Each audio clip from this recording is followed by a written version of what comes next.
Accueil cordial au stade Armandie pour le retour de Christian Lanta et Christophe Delot. Les entraîneurs bayonnais ont dirigé Agen pendant 10 ans jusqu'à une douloureuse séparation l'an dernier. Concentrés sur leur objectif d'assurer définitivement le maintien, ils n'ont pas croisé le président d'Agen, Alain Tingot, lui aussi au plus près de ses joueurs au pied des poteaux. Au bord du gouffre, après la défaite à Bordeaux, les Agenais débutent avec un peu trop d'agressivité. Nargissi marche sur Roumieux. Coup de sifflet timide, mais sanction forte. Carton jaune pour le talonneur agenais après 1 minute de jeu. Bayonne en profite pour mener 6-0. Agen réagit avec cette percée de Raphaël Lagarde. Lagarde qui cherche du soutien, il accélère.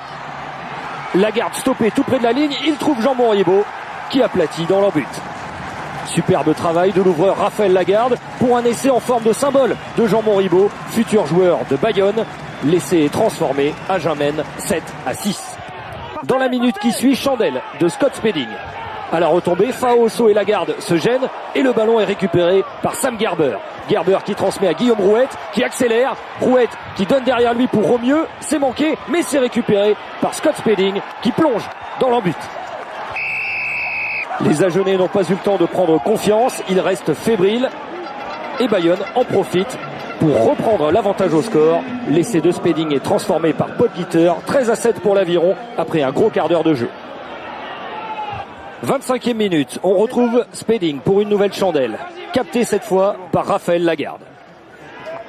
On est dans le camp agenais, le demi de mêlée Alexis Balès cherche une solution, il trouve à l'intérieur Guillaume Rouette, le demi de mêlée de Bayonne, qui fonce vers l'essai, le premier de la carrière pour Rouette, titulaire en l'absence de Mike Phillips et Cédric Garcia. À la mi-temps, Philippe Sella à l'œil noir, Agen est mené de 13 points, 20-7. Rouette, on le retrouve à la reprise, tout près de la ligne. Il aplatit dans un trou de souris. Monsieur Rébolal demande l'arbitrage vidéo. Donne-moi une raison pour ne pas accorder l'essai. Et au ralenti, il n'y a pas vraiment de raison de ne pas l'accorder cet essai, si ce n'est qu'on ne voit pas formellement le ballon aplati. Et c'est en tout cas la version donnée par l'arbitre vidéo. Et c'est refusé.